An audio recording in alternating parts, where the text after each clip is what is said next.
ఎంసెట్ 2024 సంబంధించి వీళ్ళకి good news అనమాట. ఇంకా ఎవరైనా లైక్ చేయకపోతే లైక్ చేయండి.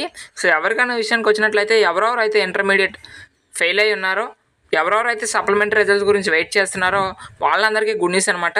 సో మనకి ఈ యొక్క ఎంసెట్ రిజల్ట్స్ ఏవైతే ఉన్నాయో ఇవి డిలే అయ్యే అవకాశాలు ఎక్కువగా ఉన్నాయి. ఎందుకంటే ఇది కొత్త గవర్నమెంట్ ఫామ్ అయినంత వరకు కూడా రిజల్ట్స్ ఇచ్చే ఆలోచనలో ఎంసెట్ బోర్డు లేదు.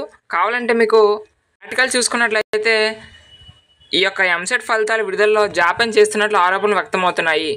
ఇన్ఛార్జ్ చైర్మన్ ఉన్నా కూడా ఈ యొక్క రిజల్ట్స్ పై ఎటువంటి నిర్ణయం తీసుకోవడం లేదు అనేది ఇక్కడ క్లియర్గా మెన్షన్ చేశారు.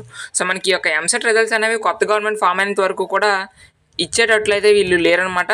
సో కాబట్టి ఎంత లోపలికల్లా ఈ యొక్క ఇంటర్మీడియట్ సప్లిమెంటరీ రిజల్ట్స్ కనుక వచ్చినట్లయితే సో ఈ యొక్క సప్లీ వాళ్ళ యొక్క ఇంటర్మీడియట్ మార్క్స్ తీసుకొని ఇప్పుడు ఎవరెవరైతే ఇంటర్మీడియట్ ఫెయిల్ అయి ఉన్నారో వాళ్ళకి కూడా ఈ యొక్క సప్లీ ర్యాంక్స్ తీసుకొని వాళ్ళకి అండ్ మొత్తం ఇప్పుడు ఎవరెవరైతే ఇంటర్మీడియట్ అండ్ ఎంసెట్ పాస్ అయ్యారో వాళ్ళకి కలిపి ర్యాంక్స్ ఇచ్చే అవకాశం అనేది ఉంది.